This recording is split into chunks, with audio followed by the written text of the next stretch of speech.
जून 2013 उत्तराखंड। रात के 2 बजे। आसमान काला था, बादल गरज रहे थे, पहाड़ कांप रहे थे। मंदाकिनी नदी अपने किनारे तोड़ चुकी थी।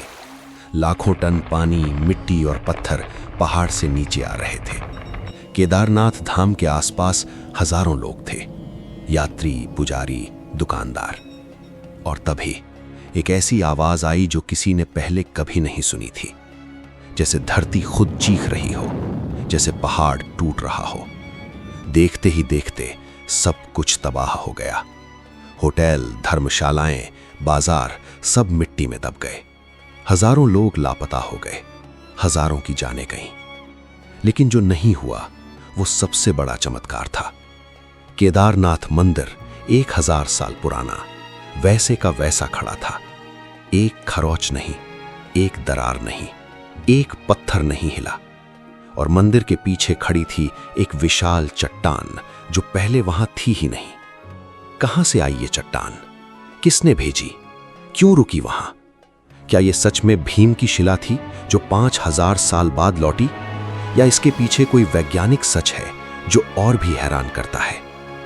आज हम उस रहस्य की तह तक जाएंगे जो विज्ञान और आस्था दोनों को चुनौती देता है। केदारनाथ मंदिर 1200 साल पुराना है, लेकिन इसके नीचे की नींव और भी पुरानी है। कौन थे वो लोग जिन्होंने इसे बनाया? उनके पास कौन सी तकनीक थी? 2013 की आपदा ने सिर्फ तबाही नहीं लाई, उसने जमीन के नीचे दबे राज उघाड़ दिए। वो राज जो पुरातत्व विभाग भी नहीं जानता था, और वो सवाल जो आज भी बिना जवाब के हैं। क्या केदारनाथ सिर्फ एक मंदिर है, या ये धरती का सबसे पुराना ऊर्जा केंद्र है? आज का यह सफर विज्ञान, इतिहास और आस्था के बीच से गुजरेगा। दोस्तों, अगर आपको ऐसे छुपे हुए राज और भारत के अनसुने इतिहास पसंद हैं, तो अभी इस चैनल को सब्सक्राइब करें और बेल आइकन दबाएं। हर हफ्ते एक नया रहस्य सिर्फ आपके लिए। अब वापस चलते हैं केदारनाथ। हिमालय की गोद में समुद्र तल से 3583 मीटर की ऊंचाई पर यहां बसा है केदारनाथ, शिव के 12 ज्योतिर्लिंगों में सबसे पवित्र। मंदाकिनी नदी के किनारे बर्फ से ढके पहाड़ों के बीच यहां हर साल लाखों श्रद्धालु आते हैं मोक्ष की तलाश में। लेकिन इस मंदिर की असली कहानी इतिहास की किताबों में नहीं मिलती। माना जाता है कि आज का मंदिर 8वीं शताब्दी में आदि शंकराचार्य ने बनवाया, लेकिन पुरातत्वविदों का कहना है ये नींव कहीं ज्यादा पुरानी है। 2013 की आपदा के बाद जब मलबा हटाया गया तो नींव के नीचे एक और नींव मिली। पत्थरों की वो परत कम से कम 1500 साल और पुरानी थी। यानी इस पवित्र स्थान पर उपासना होती आई है 2500 से 3000 साल से। महाभारत में भी केदारनाथ का उल्लेख है। पांडवों ने यहां शिव को खोजा था। युद्ध के बाद पाप से मुक्ति के लिए पांडव शिव के पास आए थे, लेकिन शिव नहीं मिलना चाहते थे और वो भैंसे का रूप लेकर जमीन में समा गए। भीम ने उस भैंसे की पूंछ पकड़ी और पीठ का हिस्सा यहां रह गया। इसीलिए इसे केदार यानी पीठ का हिस्सा कहते हैं। यही है इस नाम की सच्चाई। 16 जून 2013 ये तारीख उत्तराखंड कभी नहीं भूलेगा। उस दिन चोराबाड़ी ग्लेशियर के पास एक झील अचानक टूट गई। करोड़ों लीटर पानी पल भर में नीचे की ओर बहा। वैज्ञानिकों ने बाद में बताया ये उत्तराखंड की सबसे बड़ी फ्लैश फ्लड थी। रात के अंधेरे में जब लोग सो रहे थे, पानी आया, पहले एक दीवार की तरह, फिर पूरे पहाड़ की तरह। केदारनाथ बाजार जो हजारों लोगों से भरा था, पल भर में खाली हो गया। सरकारी आंकड़ों के अनुसार 5700 से ज्यादा लोग मारे गए, लेकिन स्थानीय लोग कहते हैं असल संख्या इससे कहीं ज्यादा थी। लाखों टन मलबा घरों, होटलों और सड़कों को निगल गया। हेलीकॉप्टर से जब तस्वीरें आईं तो पूरा देश सन्न रह गया। जहां शहर था वहां सिर्फ मिट्टी, पत्थर और खामोशी थी। लेकिन उस खामोशी में एक आवाज थी जो हैरान कर रही थी। केदारनाथ मंदिर सब कुछ के बीच शांत और अटल खड़ा था, जैसे तूफान ने उसे छुआ ही ना हो, जैसे समय वहां रुक गया हो। और मंदिर के पीछे एक विशाल चट्टान थी जो वहां पहले थी ही नहीं। उस चट्टान को देखकर लोगों की सांसें रुक गईं। अनुमान लगाया गया ये चट्टान लगभग 15 से 20 फीट ऊंची थी और इसका वजन सैकड़ों टन से भी ज्यादा। ये चट्टान ऊपर से आई, मलबे के साथ बही और मंदिर के ठीक पीछे रुक गई।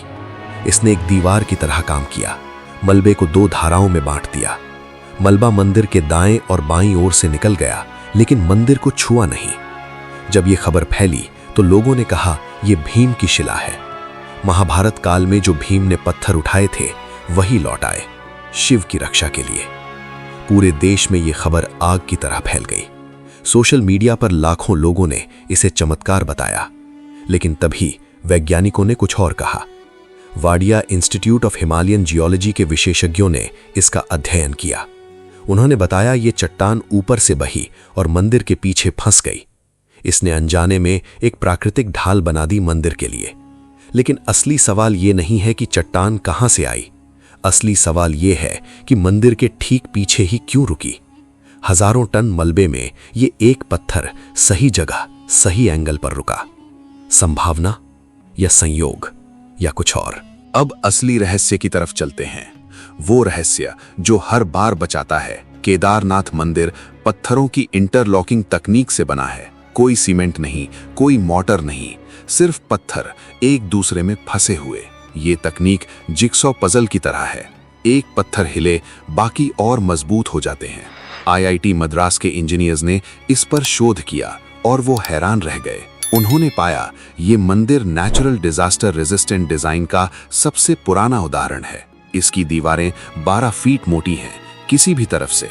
छत के पत्थर इतने भारी हैं कि पानी का बहाव उन्हें हिला नहीं सकता। मंदिर का आधार एक विशाल चट्टान पर टिका है, जमीन पर नहीं।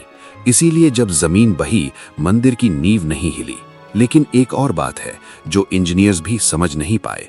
मंदिर का दरवाजा ठीक पूर्व दिशा में है। सूर्योदय की पहली किरण सीधे शिवलिंग पर पड़ती है और मंदिर की ऊंचाई ऐसी है कि हिमालय की ऊंची चोटियां उसे विंड से बचाती हैं। यानी जिसने ये मंदिर बनाया उसे ना सिर्फ वास्तुकला आती थी, उसे भूगोल, मौसम और प्राकृतिक आपदाओं की गहरी समझ थी। 1000 साल पहले बिना किसी मशीन के ये कैसे संभव था? ये प्रश्न आज भी अनुत्तरित है और शायद इसीलिए ये मंदिर आज भी खड़ा है। हर आपदा में, हर तूफान में अडिग, अटल, अमर। 2013 की आपदा के बाद जब मलबा हटाया गया, कुछ और भी सामने आया। मंदिर परिसर के पास जमीन के नीचे पुराने ढांचों के निशान मिले। कुछ पत्थर ऐसे थे जो आज की बिल्डिंग टेक्निक से भी बेहतर तरीके से कटे थे। आर्कियोलॉजिकल सर्वे ऑफ इंडिया ने इसे गंभीरता से लिया और खुदाई शुरू हुई। खुदाई में मिले पुराने मंदिर के खंभों के अवशेष कम से कम 3 अलग-अलग युगों के। यानी इस एक जगह पर 3 बार मंदिर बना, 3 बार टूटा, 3 बार उठा। सबसे पुराना ढांचा गुप्ता काल से भी पहले का हो सकता है, यानी 1700 से 2000 साल पुराना या उससे भी ज्यादा। एक और चौंकाने वाली खोज, मंदिर के गर्भगृह में ठंड के बावजूद एक अजीब गर्माहट है। श्रद्धालु इसे शिव की उपस्थिति मानते हैं, वैज्ञानिक इसे जियोथर्मल एनर्जी कहते हैं। लेकिन दोनों एक बात पर सहमत है, ये जगह असाधारण है और इसे जिसने चुना वो किसी साधारण इंसान का काम नहीं लगता। क्या वाकई यहाँ कोई दैवीय शक्ति है या हमारे पूर्वज इतने ब्रिलियंट थे? शायद दोनों ही सच है और शायद दोनों के बीच कोई फर्क नहीं।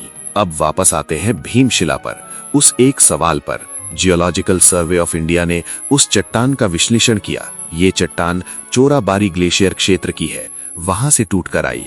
इसका वजन लगभग 400 से 500 टन आंका गया और ये मंदिर के पीछे एक स्पेसिफिक एंगल पर इस तरह रुकी कि उसने मलबे को 2 हिस्सों में काट दिया, बिल्कुल एक वेज की तरह। प्रोबेबिलिटी के हिसाब से ये एग्जैक्ट पोजीशनिंग मिलियंस में 1 चांस है। वैज्ञानिक इसे फॉर्चुनेट कोइंसिडेंस कहते हैं, श्रद्धालु इसे शिव की इच्छा। लेकिन एक बात तो तय है, उस रात उस चट्टान ने मंदिर को बचाया, चाहे आप इसे जो भी नाम दें।